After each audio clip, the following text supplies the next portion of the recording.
What up? This is Ramashkin covering movies, TV, and entertainment, and here's my review of Babylon. Hey, before you watch my review, please subscribe to my channel, press that like button, and ring that bell so you can get notified whenever I post new videos. Let's rock this. Wow, I truly, madly, deeply hate this movie with a burning passion. Babylon is one of the worst films I've seen all year. Its multiple superficial plots ultimately don't go anywhere meaningful. Bloated, chaotic, and headache-inducing, and thus the love letter to cinema that Damien wants to make at the end leaves a soulless mark.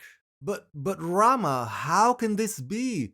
Isn't this film made by the same guy who gave us Whiplash and La La Land and First Man? To that I say, yeah, well, the same guy who made Jurassic Park and E.T. also gave you Indiana Jones and the Kingdom of the Crystal Skull. I'm talking about Steven Spielberg, if that hasn't registered yet. The point is, sometimes great filmmakers drop the ball, and they make one or two blunders in their career. And in the case of Damien Chazelle's continued obsession with jazz in Babylon, it is a hot mess, and not in a good way. From writer-director Damien Chazelle, Babylon is an original epic set in 1920s Los Angeles with an ensemble cast. A tale of outrageous excess. It traces the rise and fall of multiple characters during an era of unbridled decadence and depravity in early Hollywood. Starring Brad Pitt, Margot Robbie, Diego Calva, Jean Smart, Hovan Adepo, Lee Jun Lee, PJ Bryan, Lucas Haas, Olivia Hamilton, Tobey Maguire, Max Minghella, Rory Scovel, Catherine Waterston, Flea, Jeff Garlin, Eric Roberts, Ethan Suplee, Samara Weaving, and Olivia Wilde.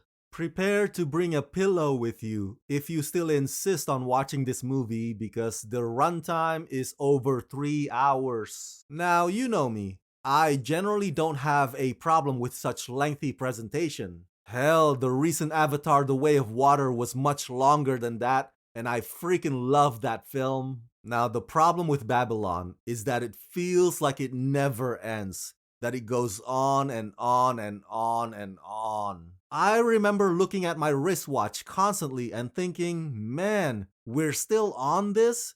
That said, you gotta give credit where credit is due, and I admit that the dance choreographies are pretty lit.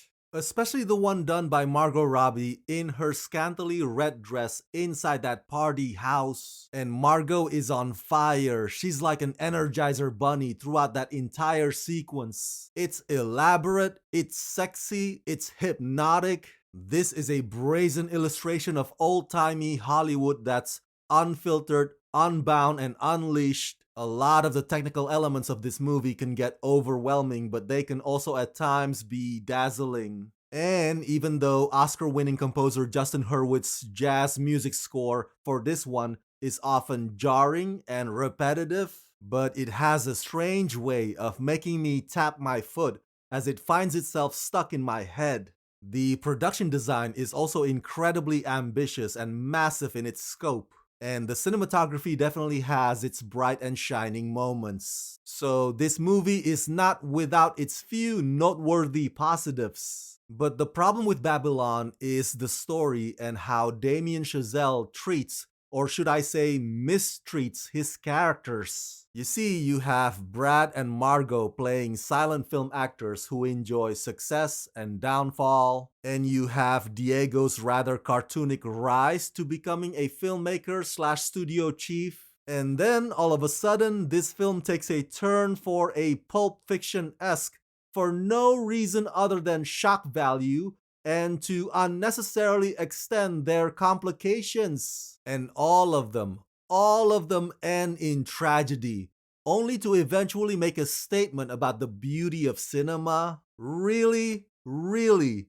You expect us to appreciate cinema after having sat through all that depressing noise? I mean, uneven doesn't even begin to describe this level of disjointed storytelling. It's irritating, it's exhausting, it's pointless. Look, I can admire the craftsmanship of Babylon, that much I will acknowledge. But maybe Damien Chazelle needs to leave parallel narratives to other filmmakers who can handle such format. Because what he does here in Babylon just falls apart all over the place.